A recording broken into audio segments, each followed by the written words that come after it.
I decided to visit my wife at her job as a CEO. At the entrance, there was a security guard who said something that changed my life forever. Let me back up a second. My name is Kenneth Thompson. I'm 56 years old, and until that Thursday afternoon in October, I thought I knew my wife Linda better than anyone in the world. We'd been married 28 years, and I figured we had a pretty good thing going. I work as a senior accountant, mostly remote these days, pulling in about $95,000 a year. Nothing fancy, but steady. Linda's the CEO of Meridian Technologies, making around $200,000. She's always been the ambitious one, climbing that corporate ladder while I kept our finances straight and made sure the bills got paid on time.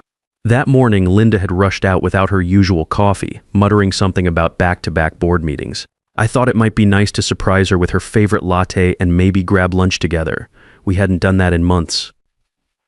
Hell, we hadn't done much of anything together in months, but I chalked that up to her being busy with work. The Meridian building is one of those glass towers downtown that screams success.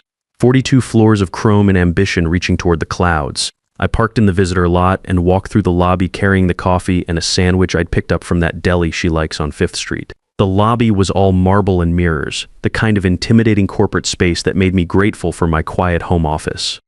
At the security desk sat this older guy, maybe mid-60s, with gray hair and kind eyes. His nameplate read Marcus Porter. "Good afternoon," I said, approaching with what I hoped was a confident smile. "I'm here to see Linda Thompson. I'm her husband, Kenneth." Marcus looked up from his computer screen, his expression shifting from professional courtesy to something I couldn't quite read. He tilted his head slightly, studying my face like he was trying to solve a puzzle. "You said you're Mrs. Thompson's husband?" His voice carried a note of confusion that made my stomach tighten. "Yes, that's right. Kenneth Thompson. I brought her lunch." I held up the bag, suddenly feeling foolish for making this surprise visit. Marcus's expression changed completely. His eyebrows shot up, and then he did something that froze my blood. He laughed. Not a polite chuckle, but a genuine bewildered laugh that echoed through the marble lobby. "Sir, I'm sorry, but I see Mrs. Thompson's husband every day. He just left about 10 minutes ago." Marcus gestured toward the elevators with casual certainty. There he is now, coming back. I turned following his gaze and watched a tall man in an expensive charcoal suit stride through the lobby. He was younger than me, maybe mid-40s, with the kind of confident bearing that seemed to own every room he entered. His dark hair was perfectly styled, his shoes polished to a mirror shine. Everything about him screamed success and authority. The man nodded to Marcus with familiar ease. "Afternoon, Marcus. Linda asked me to grab those files from the car." "No problem, Mr. Jefferson. She's in her office." Bradley Jefferson, I knew that name from Linda's work stories over the past 3 years. Her VP of Business Development who joined the company when they landed that big contract with the tech firms downtown. She'd mentioned him in passing, always in professional context. "Bradley thinks we should expand into the Seattle market. Bradley closed another major deal today." Always business. My hands felt numb around the coffee cup. The brown bag crinkled as my grip tightened involuntarily. Everything in me wanted to speak up, to correct this massive misunderstanding, but my voice had completely abandoned me. Marcus was looking between Bradley and me now, genuine confusion creasing his weathered features. "I'm sorry, sir, but are you sure you're Mrs. Thompson's husband? Because Mr. Jefferson here is married to her." The words hit me like physical blows. Married to her, present tense. Not was married, not claims to be married, but a simple matter-of-fact statement that shattered my reality. This wasn't some confusion about business partners or work relationships. This security guard genuinely believed that Bradley Jefferson was Linda's husband. Bradley paused mid-stride, his attention drawn to our conversation. When his eyes met mine, I saw something flicker across his face. Not guilt, not surprise, but recognition. He knew exactly who I was. "Is there a problem here?" Bradley's voice was smooth, controlled, the voice of a man accustomed to managing difficult situations.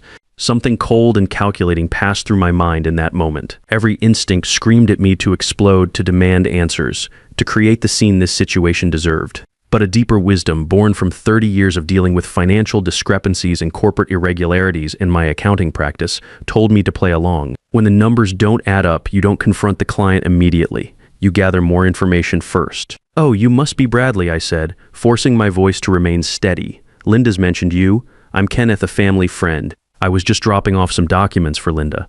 The lie tasted bitter, but it bought me time to think. I watched Bradley's shoulders relax slightly, though his eyes remained watchful. "Ah, yes. Linda's mentioned you too, had she?" What exactly had she said about me to this man who apparently went by my wife's husband around her office? She's in meetings most of the afternoon, but I can make sure she gets whatever you brought. Bradley's smile was perfectly professional, perfectly normal, as if we hadn't just had the most surreal conversation of my life. I handed over the coffee and sandwich, watching this guy who apparently went by my wife's husband take lunch I'd brought for my actual wife. My movements felt mechanical, disconnected from my brain. Just tell her Kenneth stopped by, of course.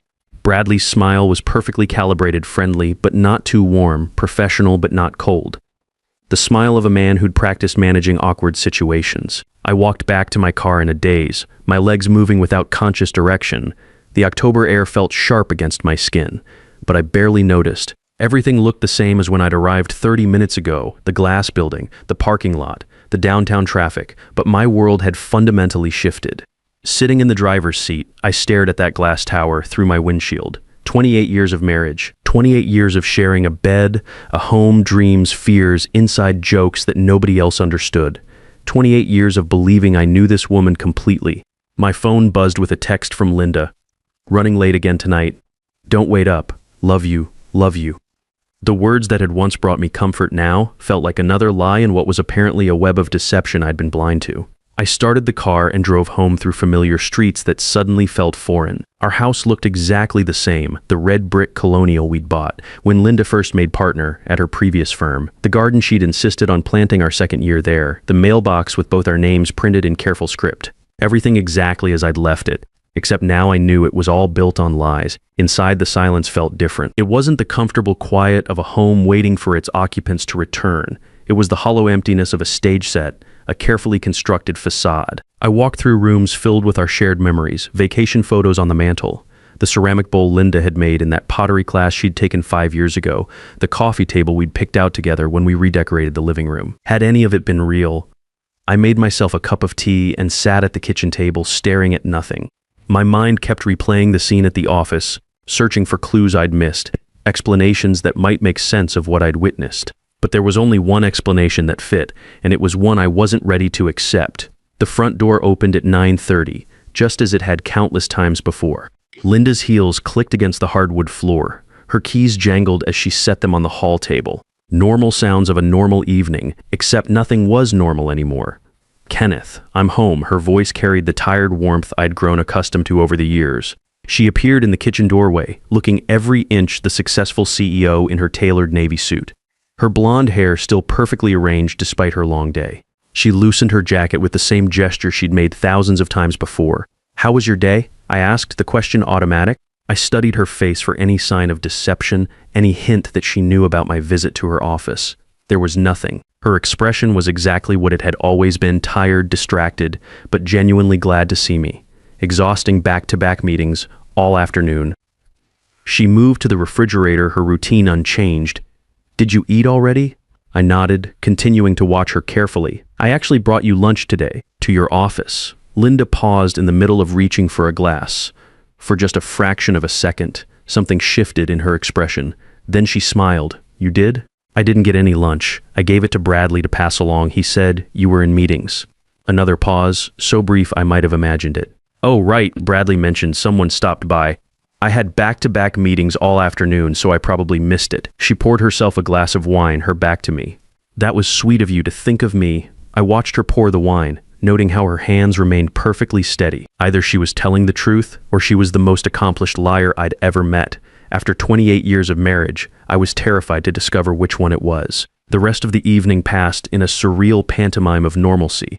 We watched the news together, Linda commenting on a story about corporate mergers while I wondered if she was thinking about Bradley. We discussed our weekend plans. She mentioned needing to work Saturday, which now struck me as suspicious. We went through the same bedtime routine we'd followed for decades. As Linda slept beside me, her breathing deep and peaceful, I stared at the ceiling and wondered how many other lies I'd been living with. How many times had she come home from spending the day being Bradley's wife, only to slip seamlessly back into being mine? How long had I been sharing my life with someone who was living a completely different one when I wasn't around? The numbers man in me started calculating. 3 years since Bradley joined the company. How many late nights had she blamed on work? How many business trips had she taken? How many times had she mentioned his name in passing, conditioning me to accept his presence in her professional life while he was actually inhabiting something much more personal? But the questions that haunted me most weren't about timelines or evidence. They were simpler and infinitely more devastating. Who was the woman sleeping next to me? And who had I been married to all these years? The next morning arrived with cruel normality. Linda kissed my cheek before leaving for work, the same quick peck she'd given me for years. She wore her favorite perfume, the one I'd bought her for Christmas 2 years ago. Everything about her was familiar, comforting, exactly as it had always been, except now I knew I was kissing a stranger. I called my office and told my assistant I'd be working from home. For the first time in my 15-year practice, I couldn't bear the thought of discussing tax returns and quarterly reports with clients. Instead, I sat at my kitchen table with a cup of coffee that grew cold while I stared at Linda's coffee mug in the sink. She'd used it that morning, just like always. Had she been thinking about Bradley while she drank from it? By noon, I found myself doing something I'd never done before in 28 years of marriage, going through Linda's things. Not frantically, not desperately, but with the methodical precision that had made me successful in accounting. When you suspect financial irregularities, you follow the paper trail systematically. I started with the obvious places: her home office, the desk where she sometimes worked evenings. The drawers revealed nothing suspicious at first. Work papers, company letterhead, business cards from clients I recognized from her stories. Everything was exactly what it should be for a CEO who occasionally brought work home. But then I found something that made my stomach clench. A restaurant receipt from Romano's, the Italian place downtown where we'd celebrated our anniversary 3 years running. The receipt was dated 6 weeks ago. Dinner for 2 people, $73.57 for every ridge. I remembered that night clearly because Linda had told me she was having dinner with a potential client, a woman from Seattle who was in town for just one evening. I'd been proud of her for landing what she described as a significant account. We'd even talked on the phone that night around 9:30. She'd sounded relaxed, happy, describing her challenging but productive client meeting, but this wasn't a business dinner receipt. No appetizers or wine charges that would accompany client entertainment, just 2 entrees and a bottle of house red. The kind of intimate dinner you have with someone you're comfortable with. The kind of dinner I thought was reserved for us. My phone rang, startling me from my thoughts. Linda's name appeared on the screen. "Hey honey, just checking in. You seemed a little off this morning." Her voice carried genuine concern, the kind of caring attention that had made me fall in love with her 29 years ago. "Just tired. Didn't sleep well. Maybe you should take it easy today. You've been working so hard lately." The irony of her suggestion wasn't lost on me. While I'd been working hard at my small practice, she'd apparently been working hard at maintaining 2 separate lives. "Actually, I was thinking about that dinner you had with the client from Seattle, the one about 6 weeks ago. How did that work out?" A pause, so slight that most people wouldn't notice it. But after 28 years of marriage, I knew Linda's speech patterns like a musician knows scales. "Oh, that didn't pan out the way we'd hoped. She decided to go with a local firm." Her voice remained steady, casual. "Why do you ask?" "Just curious. You seemed excited about it at the time." "Well, you win some, you lose some. I should get back to this board meeting prep. See you tonight." After she hung up, I sat staring at that receipt. Either she was lying about the client meeting, or she was lying about the dinner. Either way, she was lying. I spent the rest of the afternoon like a detective in my own life, examining familiar things with new eyes. The credit card statements I'd always glanced at casually, trusting Linda to handle our finances since she made 3 times what I did. Now I studied them line by line, my accounting training kicking in automatically. Lunch charges on days when she told me she was brown bagging it to save money. Gas station purchases in neighborhoods across town, far from her usual routes between home and office. A charge at Barnes & Noble for $47.12 on a Tuesday afternoon when she'd supposedly been in back-to-back meetings. Linda hadn't bought a book for pleasure reading in years, claiming she was too tired after work to focus on anything but trade magazines. But the most damning discovery came from her laptop. She'd left it open on the kitchen counter, something she'd been doing more frequently over the past year. I told myself I was just closing it to save battery, but my eyes caught a notification bubble in the corner of the screen. Bradley Jefferson had sent her a calendar invitation. I shouldn't have clicked on it. I knew I was crossing a line, violating her privacy in a way that would have horrified me just 24 hours earlier. But 24 hours earlier, I believed my wife was faithful. The calendar invitation was for dinner tonight. 7 p.m. at Romano's, the same Italian place where they'd apparently been meeting regularly. The reservation was under Bradley's name. My chest felt tight as I scrolled through more calendar entries. Lunch meetings with Bradley that weren't labeled as business. Doctor's appointments that Linda had never mentioned to me. A weekend spa retreat 3 months ago that she'd told me was a women's executive conference. But the entries that made me physically nauseous were the recurring ones. Coffee with B every Tuesday morning at 8 a.m., dinner plans every other Thursday. Weekend planning marked for this coming Saturday when Linda had told me she needed to work. I was looking at a parallel life meticulously scheduled and carefully hidden. Bradley wasn't just her colleague or even her affair partner. Based on these calendar entries, he was her primary relationship. I was the side note, the obligation, the inconvenience worked around. The garage door rumbled open at 6:15. Linda was home early, unusual for a Thursday. I closed the laptop quickly, my heart hammering as I heard her heels on the kitchen tile. "You're home early," I said, hoping my voice sounded normal. She looked beautiful, I realized with a sharp pang.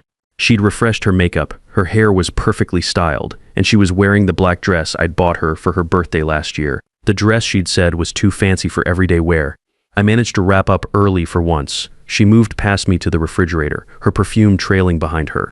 "I thought maybe we could grab dinner out tonight. It's been forever since we did anything spontaneous." The lie was so smooth, so perfectly delivered, that I almost believed it myself. If I hadn't seen the calendar invitation, I would have been thrilled by her suggestion. "Where did you have in mind?" I asked, playing along with this elaborate charade. "Oh, I don't know. Maybe that new sushi place on 5th Street. Or we could try something completely different." She was checking her phone as she spoke, her fingers moving quickly across the screen. I watched her type, wondering if she was texting Bradley. Was she canceling their dinner, rescheduling, or was this part of some elaborate game I couldn't even begin to understand? "Actually," she said, looking up from her phone with apparent disappointment, "I just remembered I have that conference call with the Tokyo office." It totally slipped my mind. She shook her head ruefully. "Rain check, of course. What time is your call?" 7:30 could run until 9 or 10. You know how these international things go. She was already moving toward the stairs, toward our bedroom where she kept her work clothes. "I'll probably just grab something quick on my way back to the office." I nodded, playing my part in this elaborate deception. "I'll make myself something here." She paused at the bottom of the stairs, looking back at me with what appeared to be genuine affection. "You're so understanding, Kenneth. I don't know what I'd do without you." The words that should have warmed my heart instead felt like ice picks. How many times had she said variations of this while preparing to spend the evening with another man? 20 minutes later, she came back down wearing a navy blouse and dark slacks, professional but attractive. Her makeup was perfect, her hair touched up. She looked like a woman preparing for an important evening, not someone settling in for a long phone conference. "I'll try not to be too late," she said, kissing my cheek. The same spot she'd kissed that morning, but now it felt like a betrayal. "Take your time. I'll probably turn in early anyway." After she left, I sat in our living room, surrounded by the artifacts of our shared life. Waiting photos on the mantle, vacation souvenirs on the bookshelf, the coffee table we'd picked out together 10 years ago when we'd redecorated. All of it was real, but none of it meant what I'd thought it meant. At 8:30, I found myself driving past Romano's. I told myself I was just going to the grocery store, that this route was perfectly normal.